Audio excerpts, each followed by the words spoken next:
Welcome to Permission to Kick Ass, a podcast about leaving self-doubt in the dust, punching fear in the face, and taking bold action toward your biggest dreams.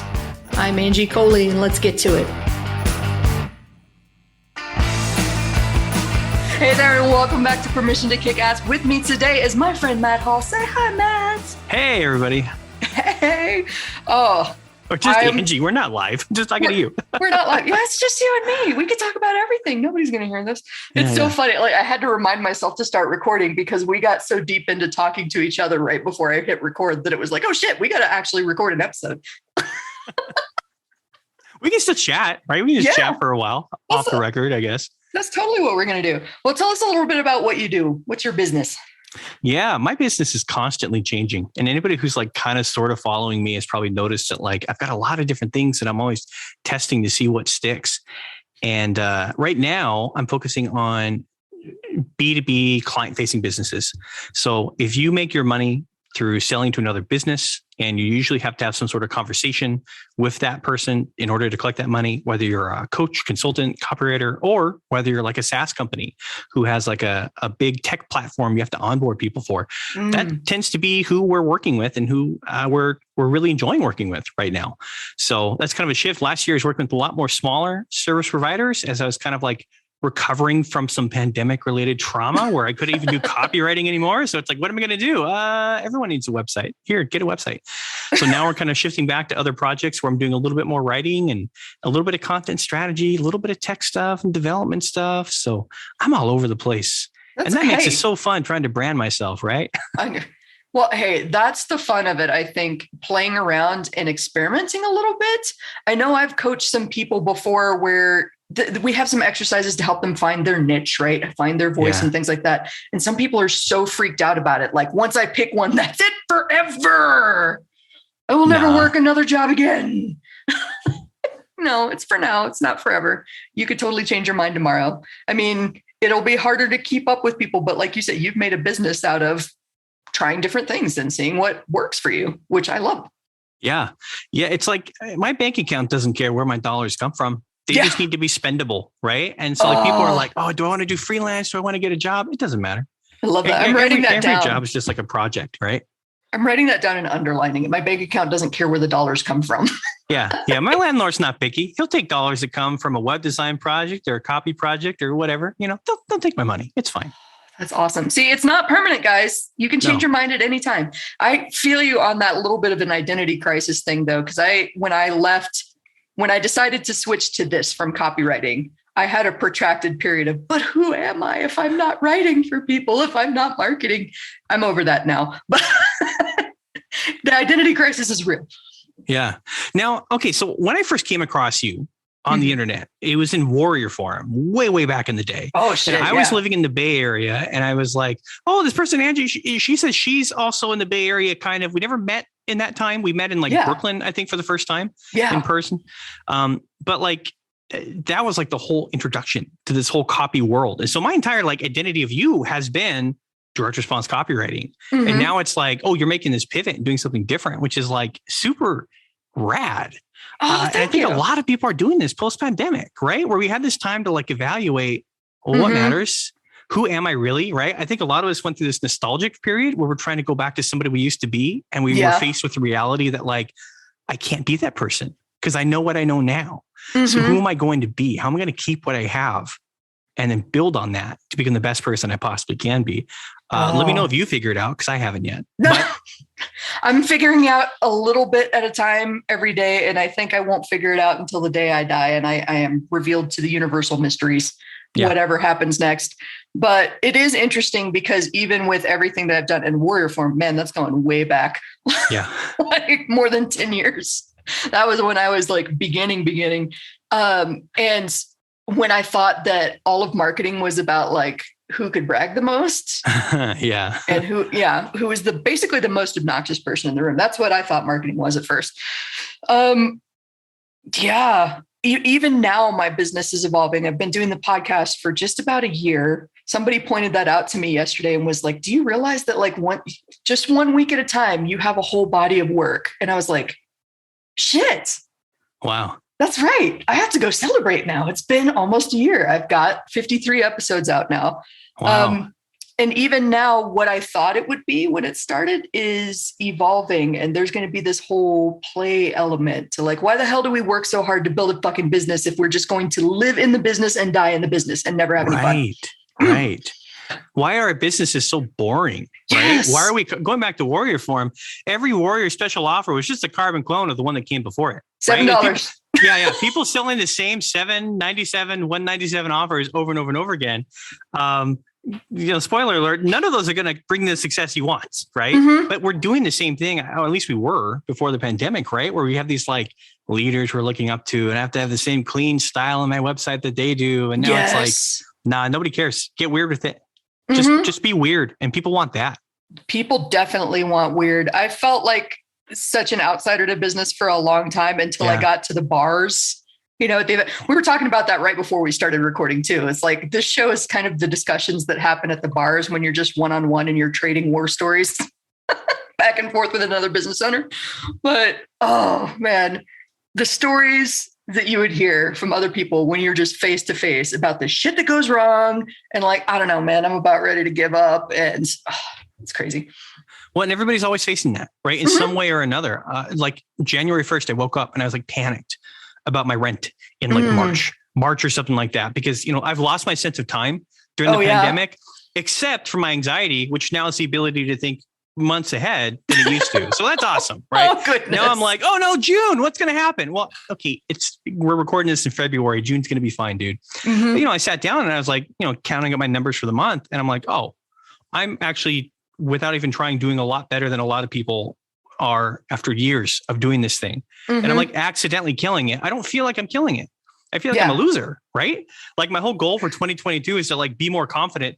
I'm like the most generic video game starter character looking guy ever, right? I look like the background character in a Scooby-Doo cartoon. That's how poorly defined my vibe is, right? I'm just like, what if mayonnaise was a person and had a beard? But like, for some reason, I don't have that mediocre white man confidence that I was promised, right? And so now it's like, all right, what do I do with that? How do I actually get the confidence that I'm supposed to have just by like showing up? And it's been cool because like you make goals like that. I don't know about you, but all my goals fell out the window when the pandemic happened, and I just kind of like sank into a ball as much as I could. But you set goals and then like the universe just makes it happen. And then you're like, oh, you know what? I used to be like this. I used to be a lot more trusting that things would just work out. Yeah. And I used to like say to myself, oh, something will work out and then it will. Well, now I'm doing that again and it is working out. And I'm having awesome stuff just fall in my lap. And it's like, okay, this is where I can take part of the old me who's a little wiser, a little more experienced, and able to like reincorporate that into my life because I don't care anymore, man. Yeah. I just, who am I going to impress? That was really interesting because I was just on a call with my assistant last week and we were kind of talking about goals for this year and things that I'm about to change up. And she pointed out the fact that, so like last year, it's not a secret that the first half of the year was just like breakup, relationship, grief, trying to figure out how the hell to build a business on the road while I was talking about it. I didn't know what the hell I was doing. I was just living it and building it at the same time. But like you said, it was kind of weird that business just fell in my lap and I wasn't really trying. And I'm not saying that to promise to anybody listening, like business is just going to fall in your lap. But there is a weird synchronicity out there in the universe. I don't know if it's woo. I don't know if it's God, if it's karma, whatever the hell, if it's magic. But when you announce your intentions to the universe and you start telling people what you're working on, shit has a way of coming back to you. And it's really interesting to me. Yeah. Well, and the cool thing about this phenomenon is that it can be justified through scientific, religious, supernatural means. However you want to look at it, there's justification for it. Bader-Meinhof phenomenon, the frequency illusion, right? Remember being in high school and you're like, oh, my friend just got a classic Mustang because back when I was in high school, you could still get those. Now they're all wrecked because the teenagers got all the Mustangs. But like back then, friends would get Mustangs and then suddenly you're looking around and you're like, oh, wow, the roads are covered in classic Mustangs, at least where I grew up in Southern California. Right. So you suddenly you're aware of something and now your mind is recognizing it and your brain is flagging that information as important instead of discarding it like the other 99.99% of information we're bombarded with and just our brains go, I can't buy, And it has to filter all that stuff So, out. That's literally part of the processing. I don't know, whatever you want. Yeah. Yeah, exactly. Right. Oh man. And so you tell yourself, I'm open to these opportunities, right? I'm open to something falling in my lap. Mm-hmm. Well, and then you're looking for that thing subconsciously to fall in your lap. And so you're open to that opportunity when it happens. Yeah. So and you're recognizing it when it's happening too. Right. Oh. So it's scientific too, right? Mm-hmm. I mean, however you want to look at it, like it tracks, and anecdotally it tracks. Yeah. And just like reaching out for help, accepting help, telling people this is the kind of work I'm looking for, and just kind of letting all of that stuff work in the background while I figured out my own shit. Yeah. Dealt with the grief and the processing led to this incredible, what feels like the thing I've been working toward all my life. And I'm actually working on revamping the website now and talking about it, updating the podcast process and everything. But just this idea of, why the hell do we build these businesses to fucking own us? Yeah. Like, didn't we leave the job so that somebody else didn't have to tell us what to do 24/7? And then we built the business to be the exact same fucking thing where our clients tell us what to do and they own our ass all the time. And all of this that I discovered and I learned was totally by accident over the last year, because I started traveling and was on the road, and it was like, well, if I'm going to go to all of these different places, I might as well go out and explore. Otherwise, I'm just paying a lot of money to work in somebody else's house. I could do that at home. And the more I started doing these adventures and these things that I always wanted to do, and I'd carve out time, and I would tell my clients, I can't be at that meeting on Friday. I'm going to be in a hot air balloon. Right on. And they're like, what? You could, okay, please take pictures. I definitely want to hear about that. But like, the more that I built this time for like play and exploration, the better my business relationships got, the easier it's been for me to find business. And I was like, shit, why aren't we playing more often? Yeah. Oh, so yeah, that's totally like off topic from what we planned on talking about. No, I mean, isn't it interesting though, right? Like, we spend so much time in our businesses modeling people who look successful. Mm-hmm. We try to model how they show up. We try to model like what's important to them. It's middle school all over again. We just have different cool kids, right? Mm-hmm. And then it's not like, it turns out that by letting go of the way we think we're supposed to be, we actually become the kind of interesting person that clients are genuinely wanting to connect with. Like, oh, wait. Hey, Angie, hot air balloon. Yep. Okay, I'm going to keep working with you so I can hear more stories with like that, because that's interesting to me, right? I mean, like, there's like this emotional excitement you get when you're like, oh, wow.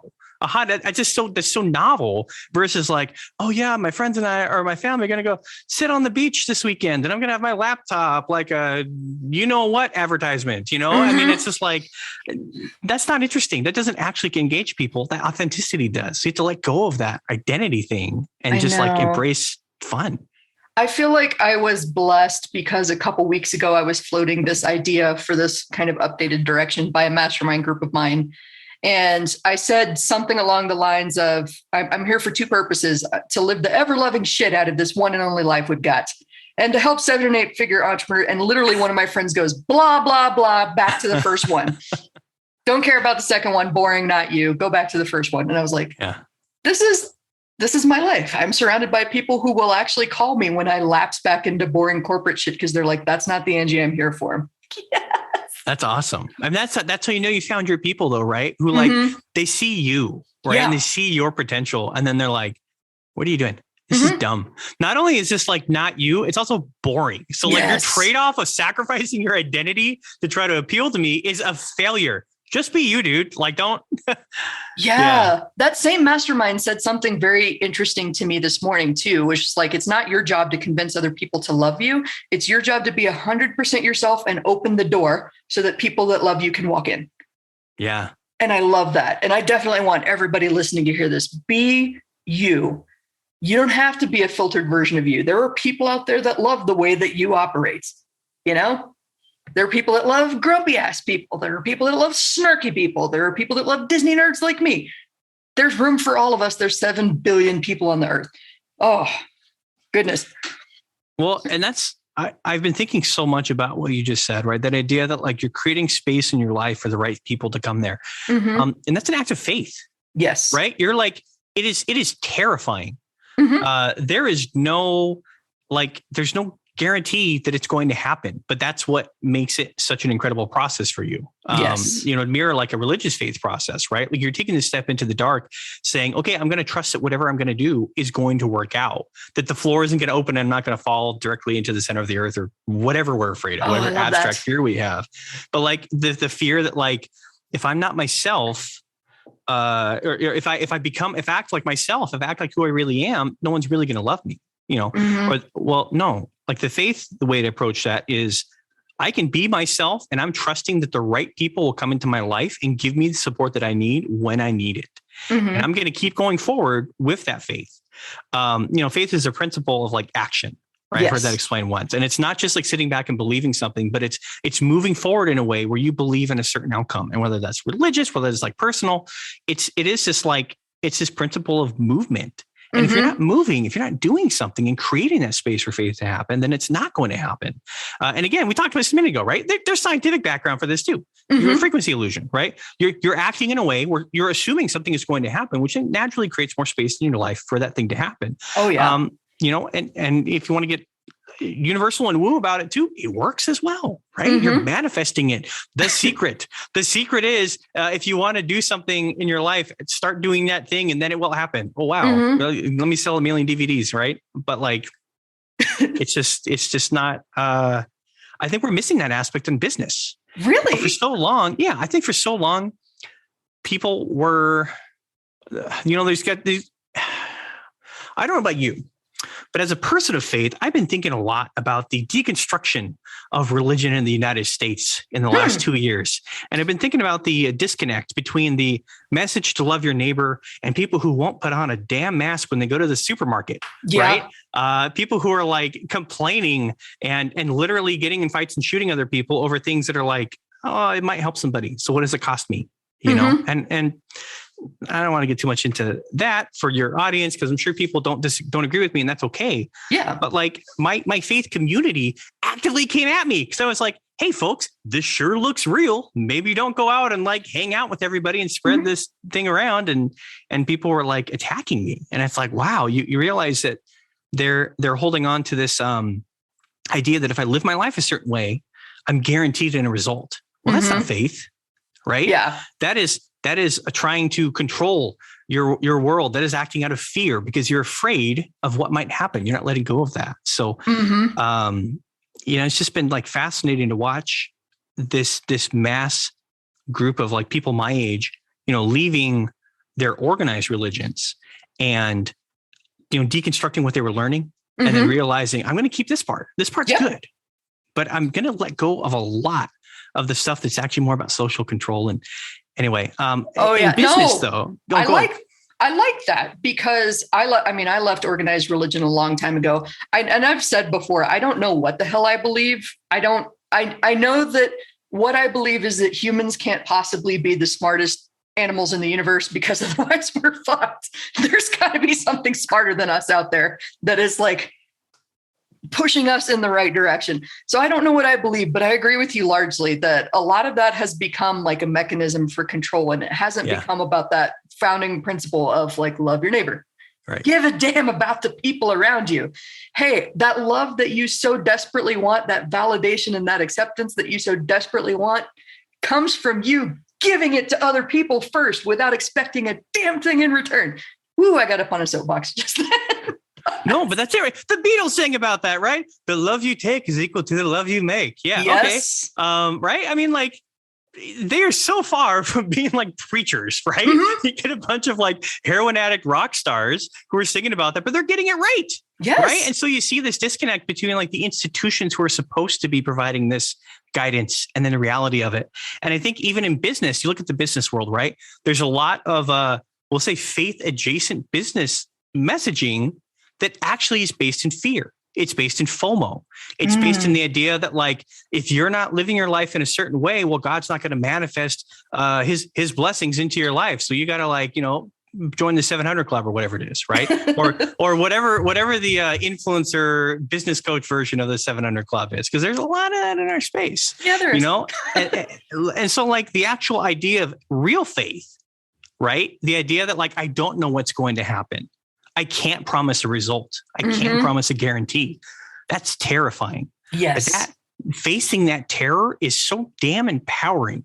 It really is. That's what we really need. But you can't sell that as a course. Hey, here, buy my $2,000 mastermind doing scary things. Yep. Okay. Whatever you think that's whatever you don't want to do that thing. And that'll be $2,000. You can pay me over a year, $200 a month or whatever. Right. That doesn't scale. No one's going to buy that. Oh man, that's fascinating. So, it's funny that we got off on kind of this little side rant that's actually it's been a significant part of our conversation before, because we were going to talk about the fact that when we were talking beforehand, you talked about losing your dream job. Oh, yeah. Yeah. So I can't go into too many details about like the company and stuff because we know how the game works. Yeah. But yeah, I mean, my whole life, I have been kind of on a track, and I've been told my whole life, you go to a good school, you get that good brand, you get that credential given to you from somebody else, and then you're valid. Right. Yep. And even in middle school, the way that my school was, if you didn't get on like the gifted track when you were like in 7th or 8th grade, you could never take AP classes. So even if like you were smart enough to take like AP English, they just wouldn't let you in because you weren't like in the right track at an early age, which looking back is like pretty borked in my opinion, but whatever. So I didn't get on that track. And so I didn't get the AP grade. I didn't get that 4.5 GPA you need to have to get into UCLA or one of the UCs or whatever. And so that affected other opportunities, right? So I spent so many years trying to make up for that lack of credentialing by pursuing opportunities and, work gigs, employers who could actually provide that for me. And I eventually ended up in a role for a prominent school down here in Southern California. And that job sucked. Those people were they weren't critical thinkers. They were good at following instructions. But if you didn't give them instructions to follow, they just they didn't know what to do. And so for someone like me, who's very much like, throw me into the wilderness, we'll find a path to wherever we need to go, versus someone who just likes to sit and do the same path every day, it was not a good fit. And so I felt like defeated. Right? Like this job didn't work out. It was like after like 90 days, they were like, Matt, I don't think this job's working out. And I'm like, oh yeah, I already packed my stuff last week. I kind of knew. So, that didn't work out. And so I was freelancing for a bit. I ended up with another role down the line with this company that I thought would be like my forever job. I thought it'd be my identity. Right. And I thought that like finally arriving by being employed by this company would finally give me that validation that I was seeking. Well, some changes happened in the company. I just got laid off. I just got redundant. And it was like, oh, wow, this sucks. Because I was like banking on this thing. Now what do I do? Well, another opportunity came up to partner with another very, very big brand to start developing like courses under this really, really big brand's banner. And it was an awesome opportunity. I met so many cool people. I was working with this like Emmy award-winning production team and like working with people whose net worths were like hundreds of millions of dollars. And they're just like regular people and such a cool thing. And then right at the end of that, the guy who was managing the finances wasn't good at keeping his personal and business checking account separate. And it wasn't anything malicious. It was just incompetence. And unfortunately, that project fell apart too. And then it's like, oh man, I'm banking my identity on all of these projects and they're not working out.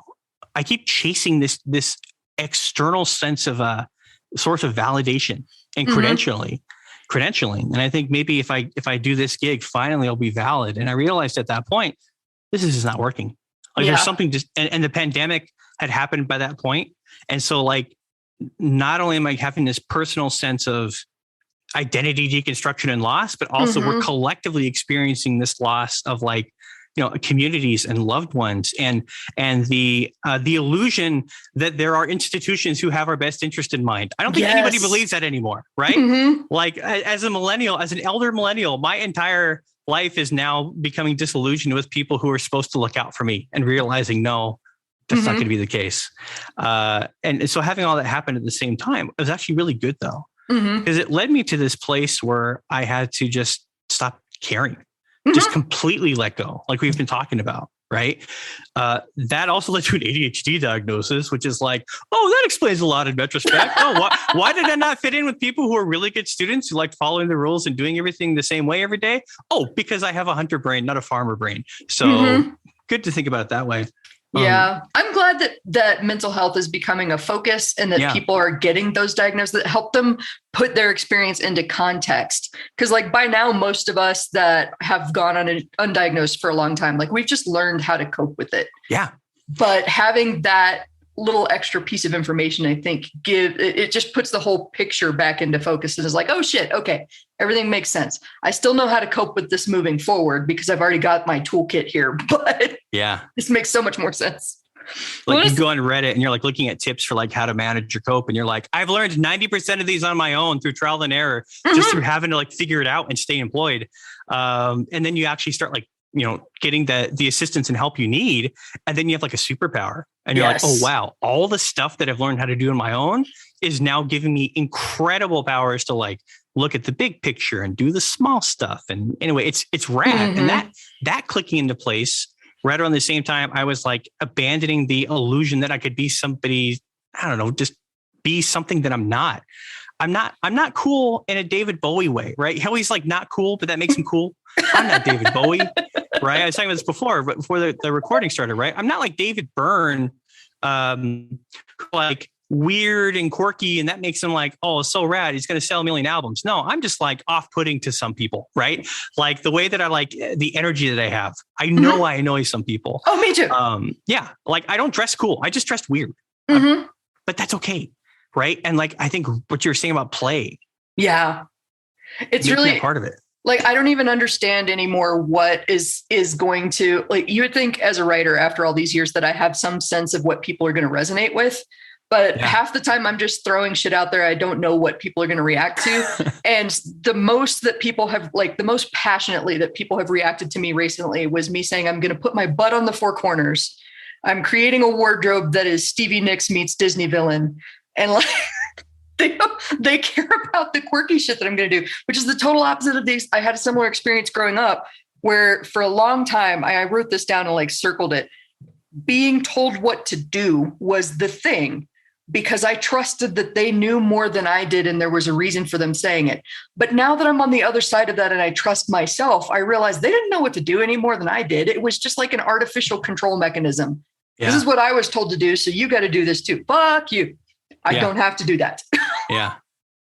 That's what I loved about that project. As much as it didn't work out, I got to meet people who are worth more money than I can comprehend. And I learned everybody poops, right? It's like when I teach my kid, right? We're all the same. Like biologically, this guy is just like my dad. Yeah. There's nothing different about this guy. There's nothing special about him.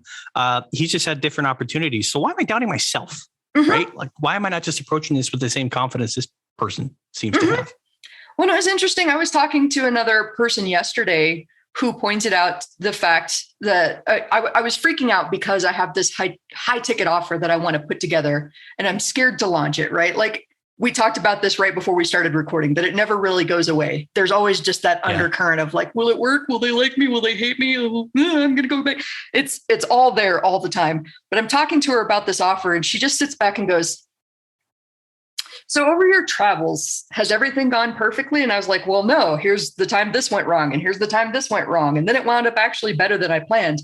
And she was like, okay. And for the podcast, did everything go perfectly? And I was like, oh no, I mean, like everything, I've run into every error and setback known to man, including last week on Groundhog Day, I lost an episode because my laptop died in a snowstorm. It was I had to go out and replace my laptop the same day. I was everything has gone wrong in this process of me trying to figure out what to do next. But it often turned out so much better than I planned, even when things went sideways, that I'm starting to understand that this is all part of the process.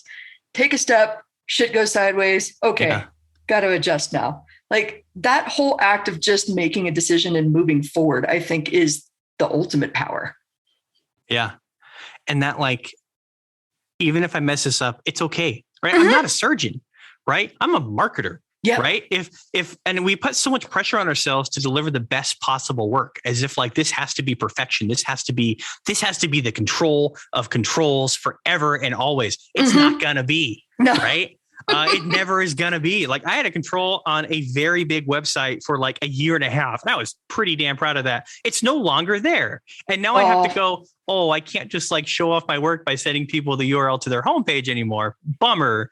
I knew it was going to happen. Yeah. Right. And so the reality is, like, our work matters so much less than I think we tell ourselves, because we're told to tell ourselves it matters a lot. Well, do a good job, right? Do an honest day's work, like put your effort into it. But like, it doesn't matter. It's going to go away. By definition, it's only going to be used for a period of time, and then it's going to be gone. Yeah. Well, think about that compared to like the lessons that you learn as a person, right? The knowledge that you're gaining from these experiences you're having what sounds like something so outrageous and over the top. It sounds fake. Oh, it was a snowstorm and my laptop broke all in the same day. And then my dog ate it. Like, okay, right. Oh, it almost sounds unbelievable, but that's what happened. Right. And then the replacement laptop, I got it back here to the Airbnb in a snowstorm. Again, sounded like a buzzsaw. Had to turn around and go back and get a second replacement laptop. Oh, uphill it was both ways. Yes. Like, you can't, my old screenwriting professor used to say that you can't make this shit up. The best stories happen in real life. It's happening all around you. Oh, now, you've had that worst case scenario though, right? And you survived and you came through it. And so whatever abstract fear you had before that, oh, wow, it wasn't as bad. Whatever I was imagining, this was worse and it wasn't as bad. Cool. That gives me more confidence next time to take that step into the dark and be a little more brave. Have a little more faith that it's going to be okay, because it has been bad and I'm still here. I love that you mentioned that being confidence, because I think confidence comes from commitment and taking action rather than having courage or like inspiration. Because exactly like you said, I moved forward with the podcast. I experienced the worst case scenario, which my laptop died. I lost an episode. Yeah. But now, having been through the other side of that, what I imagined was so much worse than what actually happened. And then what actually happened was totally something that I survived with relative ease. A lot of frustration, a lot of snow tracked into my Airbnb here that I had to clean up. That is what actually gives me the confidence moving forward to like, okay, well, if all of my shit breaks down, my car catches on fire, that's going to suck. And I'm going to be very aggravated, but I'm going to survive. It's going to be okay. That's where the confidence came from. The fact that I've lived through it. I love that idea of confidence comes from commitment, because I think the world that we live in demands complete fidelity to its way of thinking, right? It's this idea that like, well, if you don't have health insurance and a job, you're going to die. Oh, okay. Well, I come from a long line of people who didn't have health insurance. And I know that because I'm here, right? They didn't die, unless there's going to be some weird Back to the Future, me fading out on a Wednesday kind of thing. I'm pretty sure my ancestors survived without health insurance, right? So I don't actually need that. But I'm living in this world, this constant environment that's reminding me of things that are the way they are. Well, they're not, right? And when you break your commitment to that way of thinking, which I think a lot of us have in the last 2 years, we're kind of waking up and realizing, oh, wow, I can actually be committed to myself. To my own dreams, to the change I'm trying to make in the world, not some Wall Street jerk's investment in whatever. And I have to follow the world because that's the way that they get richer. It'll be really interesting to see what sticks if and when we go back to normal. Because I think a lot of us are in this space where we've let go of things that we thought were important and we're better off. Yes. What's going to stick? Are we going to go back to it? It's tempting. It's tempting to go back to that safety, that to not feel crazy because we're buying into their narrative versus the one that we feel just with our connection with reality. Yeah. Right. I know this is fake. I know like people are like, oh, crypto's fake. Oh, so is all money. All this it's completely arbitrary and made up. Right. And I'm an MBA. It's a piece of paper. I understand how it works. Yeah. It is a collective. The economy is a collection of our feelings. Right. It's completely made up. We're having a bad day. The stock market tanks. Like, just look at it. Right.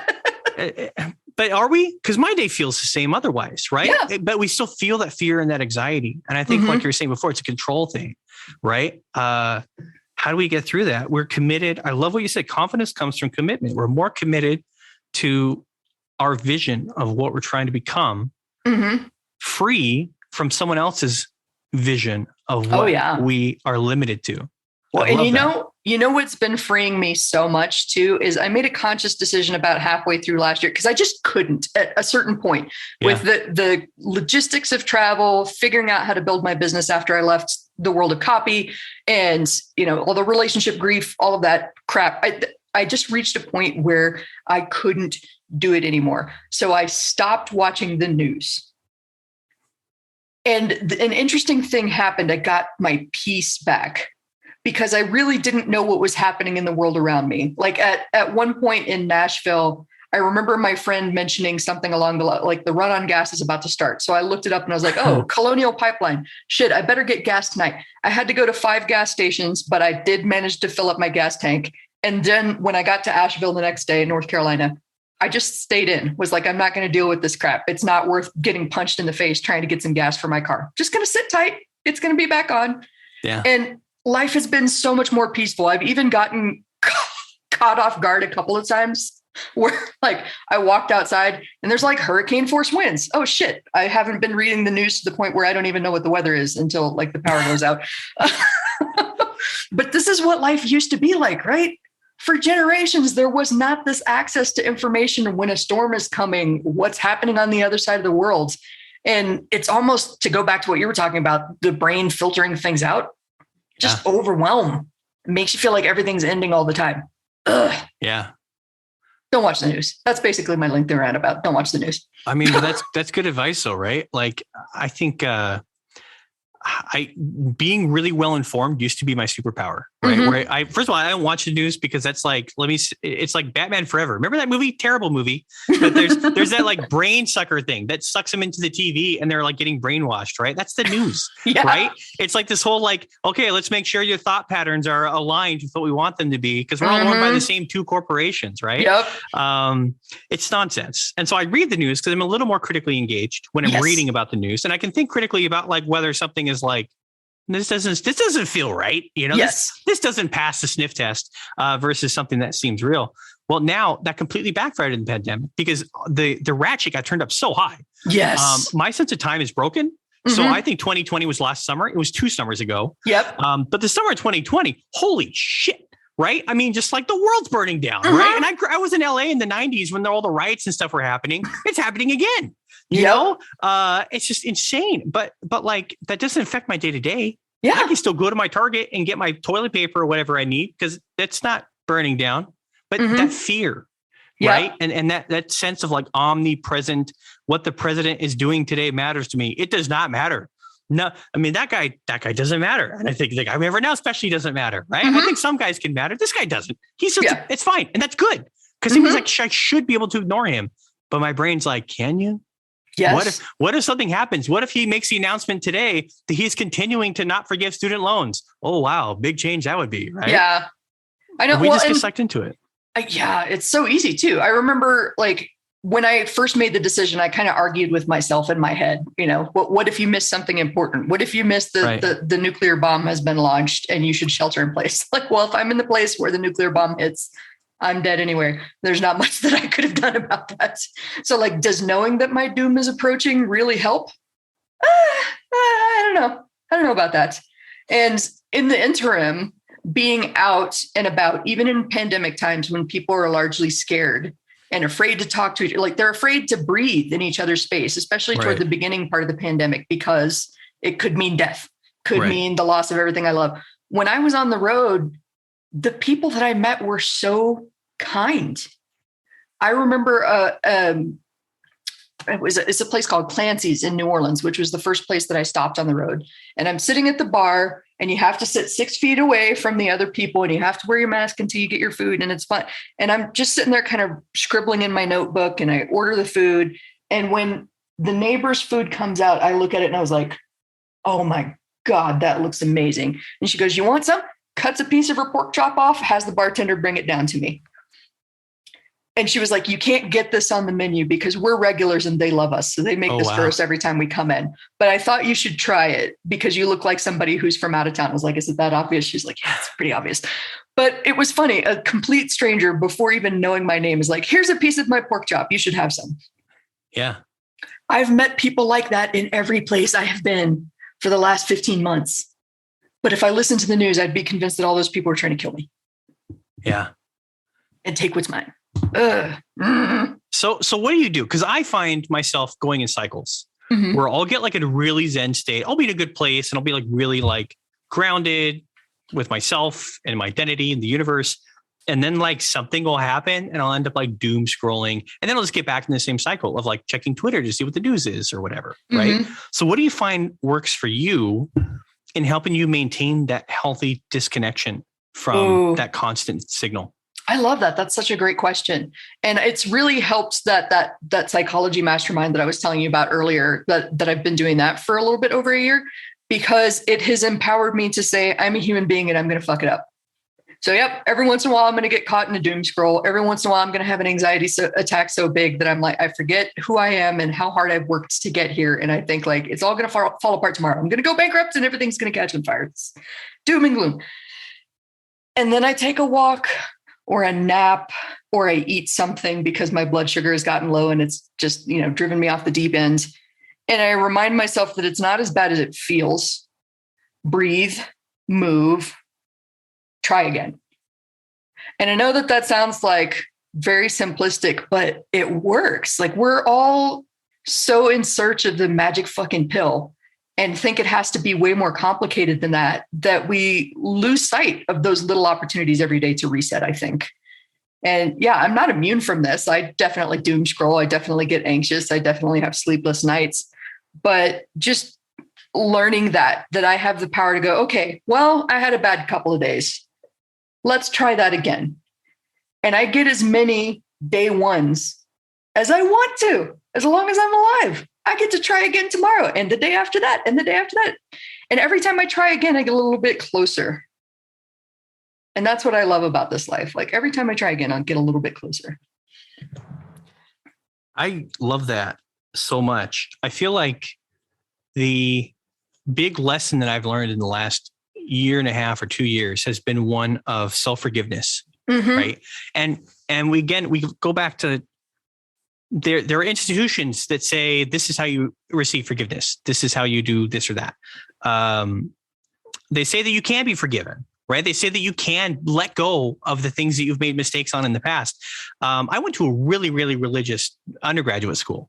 And there was this idea that you had to be like perfect, right? Yeah. The idea that like if you had any sort of flaw, you were like irredeemably lost. And the thing is, that was in complete direct opposition to the official teachings of the school. Mm-hmm. But that cultural interpretation of it, the internalization of it, was one of, I'm going to focus on the ways that I didn't live up to what I think I can.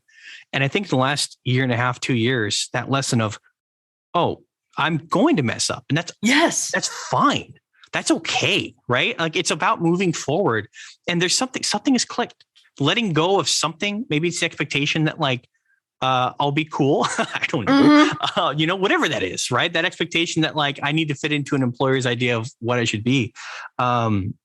Moving past that, I get as many day ones as I want. I love that. Yeah. And what really started me down this journey of, I wouldn't even say that I'm really zen, because I'm pretty high strung, and you've probably seen me at meetings where I'm just like clapping and bouncing on a chair. I'm very high energy.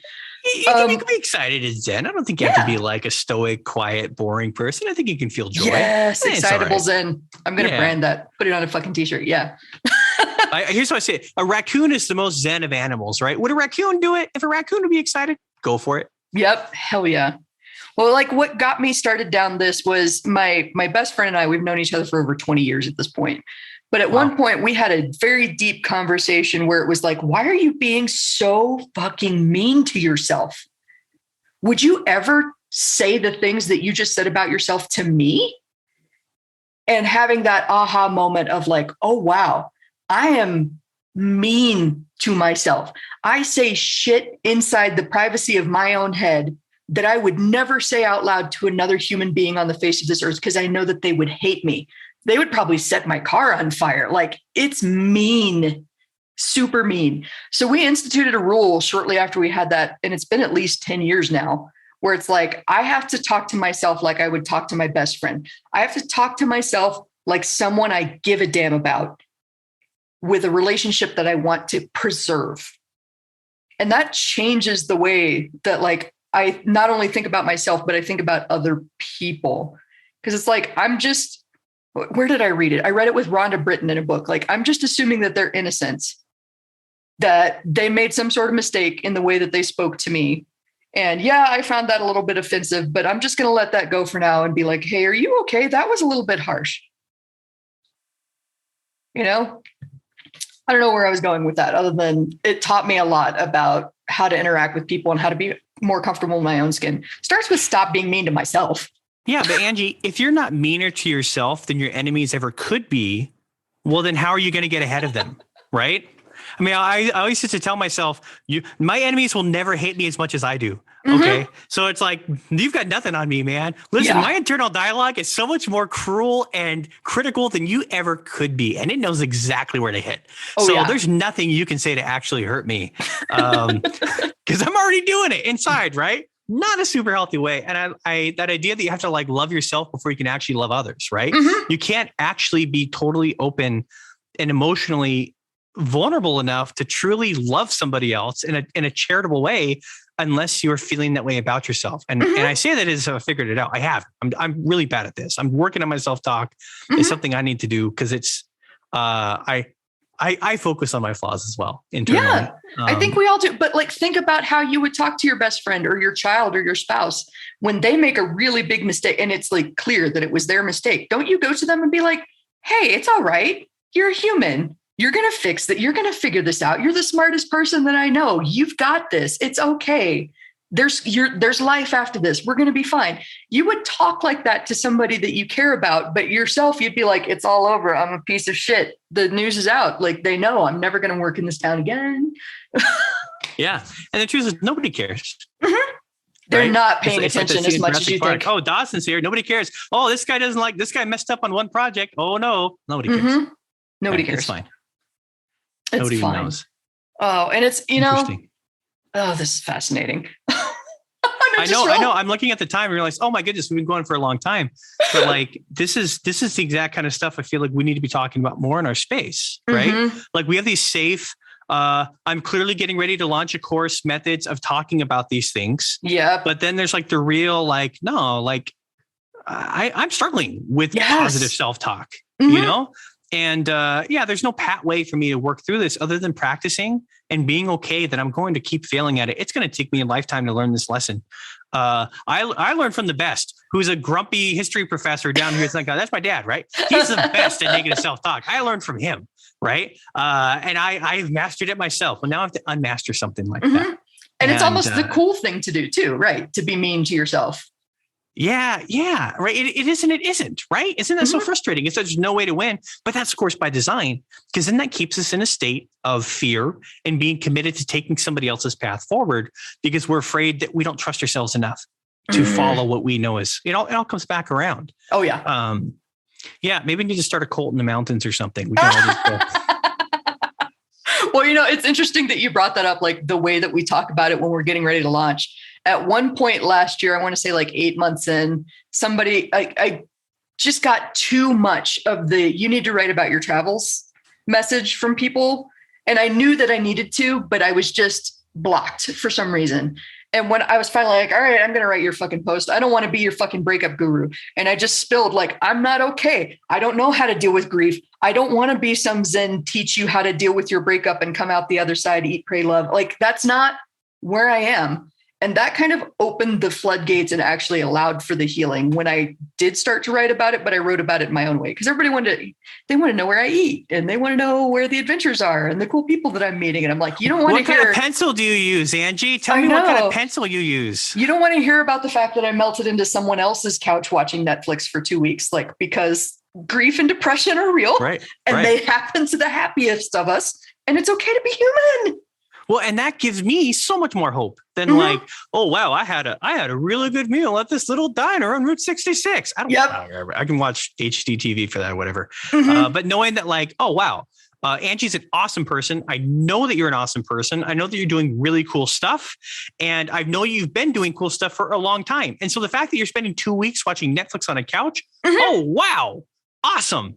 Because I've somehow, the only thing keeping me from sliding into like a perpetual state of being catatonic is that like my kids won't let me sometimes, like I don't have that option because I have small humans who are going to literally climb on me until I have to like change their diapers or whatever. You can see her behind me. They don't get to see the video, but that's my tiny one that keeps me from falling into depression. Stella that travels with me, but yeah. Stella needs dinner, right? Okay. She will not let me forget it. I got to get up once or twice a day to get dinner for Stella or the kids or whatever. And that's okay. Like, I think the fact that like we're going through this, we're not getting the biopic version of our lives. We're having to live the real version with all the nitty gritty, nasty stuff in the middle. And it's all right. And it's okay to be there. Just don't stay there. Alone. Yeah. Yeah. Take as much time as you need. We're here for you. We will be supportive of you. We don't have any expectations for you. We would love it if you would reach out to us. Yes. If you're having a really hard time, because you're worth it. But like, that's it, you know? I love that. I tell my coaching students, like, allow me to be a loving mirror. I think everybody needs a loving mirror. I'm going to reflect back to you what I see, which is awesomeness. Here's where I think you rock. So like, surround yourself with people that will reflect the truth back to you instead of pick up on your negative vibes and just like amplify it and tell you that you suck. That's a choice that you absolutely can make. And there are awesome people out there like Matt, like me, who will tell you, you're awesome. It's okay to have a bad day. Try again tomorrow. Oh, okay. Tomorrow's a wash. Okay. Try again the day after that. Okay. Try again the day after that. It's okay. Keep trying. It's okay. I mean, hopefully all the toxic people were sending us racist memes in early 2020. We blocked them already. Yes. So yeah, that was made it really convenient. If there's one good thing that came out of the first half of 2020 is that it made it really easy to know who to keep and who to maybe grow out of in our lives. But if you're still around, we want you to be here, right? We want you in our lives in some way. Yeah. And I think it's absolutely vital these days to filter out people that make you feel a certain way. I read a book recently that talked about dating. It's called Fearless Loving by Rhonda Britton. I love her style, but she talks about dating for single people as information gathering and like to be careful not to fall into the feelings and the chemistry and let that sway you against your better judgments where you start making excuses for people. So I think it's totally okay to look at, when I hang with this person, how do I feel? How do I feel about myself? What's the energy level? Do I get stressed? Do I get that stupid pain in my shoulder?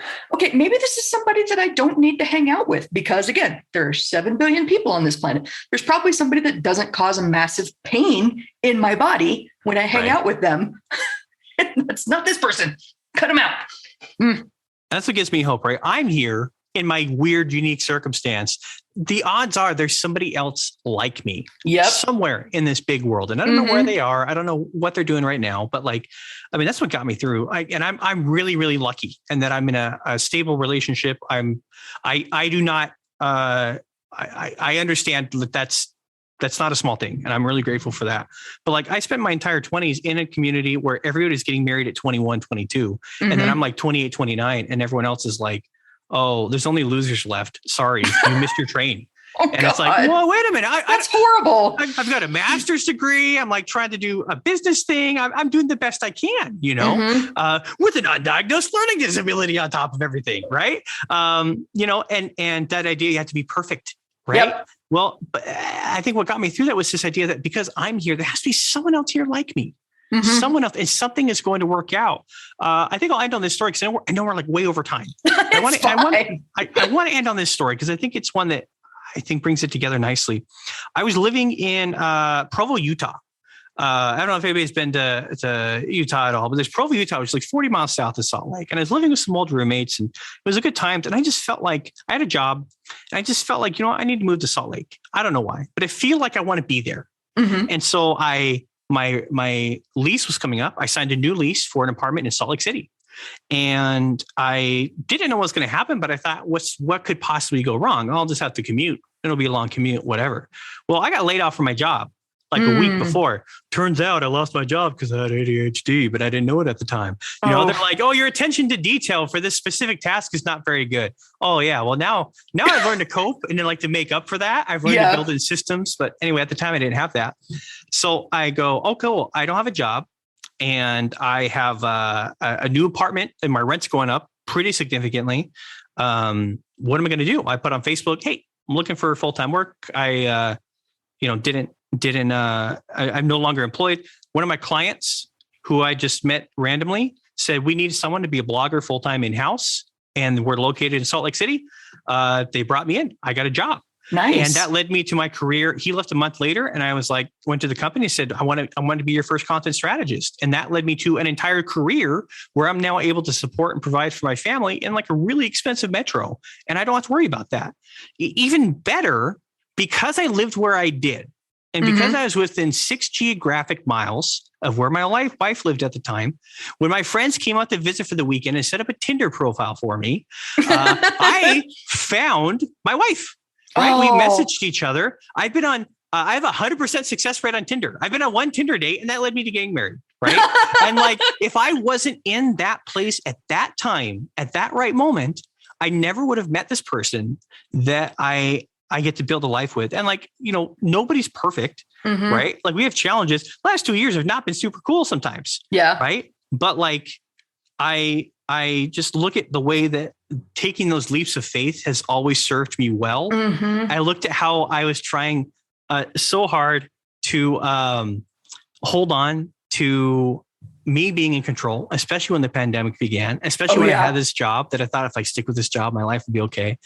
And then I compared that to the last 6 months where I've just kind of let go and trusted things are going to work out. And that like, I'm going to Ferris Bueller my way through things and it's going to be cool. It's going to be fine. And it has been. It's just been awesome, you know? And of course, like maybe next week, everything will go tits up and I'll just be in trouble. I don't know, you know, there's always that possibility, but I'm optimistic and faithful that it's going to be fine.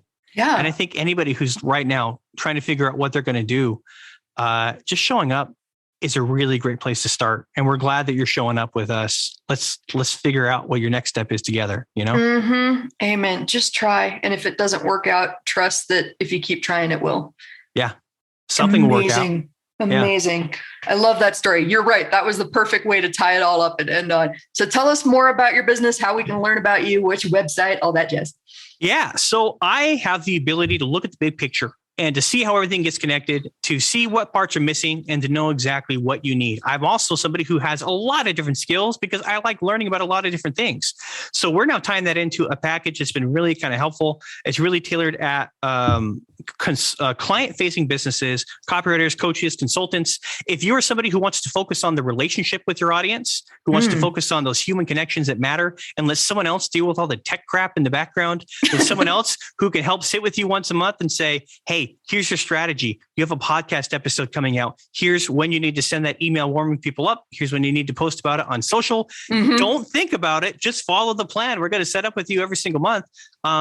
That's what we do. That's how we help people. So taking all those stumbling blocks out of the way so you can scale and you can keep growing, doing what as your superpower and not worry about whether or not ActiveCampaign or MailChimp are properly integrating with your website forms because we'll handle that. So that's on my website, commonpeople.co. That's called Scale Support. We also do little quick fixes and stuff. So if you've got little tech problems and issues that you need resolved and just want somebody who understands like the actual point of what you're trying to achieve, not just a developer who takes blind instructions and then somehow finds a way to mess it up.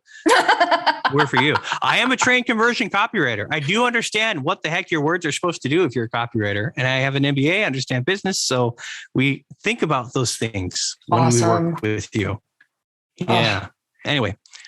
Amazing. Here's my pitch at the end of this thing. Yeah, but pitches aside, and if you just want to chat, man, just reach out. I'm friendly, right? I think we all need people right now. I'm not saying that like I don't have any friends in real life and need to chat with people, but like real life friends are hard to come by sometimes. So we need people. And interestingly enough, your personal network is the biggest source of business as you're growing. Like that's how all that work came to me last year without even trying. You got any in-person events coming up, Angie? Anything you're going to this year? I don't have any in-person events planned yet, but I am putting together my own version of an event where we're going to do some adventuring and some talking business. So that's me holding my own feet to the fire about something that I am really scared to develop, but I'm going to fucking do it. Yeah. And now it's public. I'm going to follow up with that because that sounds rad. I mean, that sounds like the kinds of people that I want to be around who are going to be as motivated and excited about taking those risks in a way that helps us grow. So I want to keep talking. We're just going to have to schedule a follow-up. I think that's what we're going to do. I'll make sure that they've got clickable links in the show notes. I really hope everybody reaches out to you and has all kinds of epically awesome conversations like this with you. And Thank you for being on the show. Thank you for thanks for doing this. And thanks for creating a space in our weird little corner of the online business world where you can like talk about what really matters instead of just going through scripts. This is awesome. So that is it. Another awesome episode of Permission to Kick Ass on the books.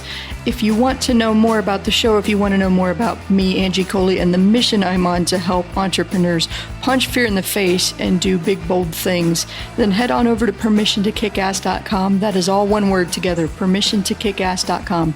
Make sure to sign up for my email list so that you know whenever there's a hot, fresh, and ready podcast episode out for you. And also on Mondays, I like to send out a little newsletter called Kick Monday's Ass. I'm sure you're totally surprised by that. So thank you for being here with me today. I'm Angie Coley. Make sure that you share this with a friend that needs to hear this message today. Like it, share it, comment wherever you're listening to this today, and let's go kick some ass.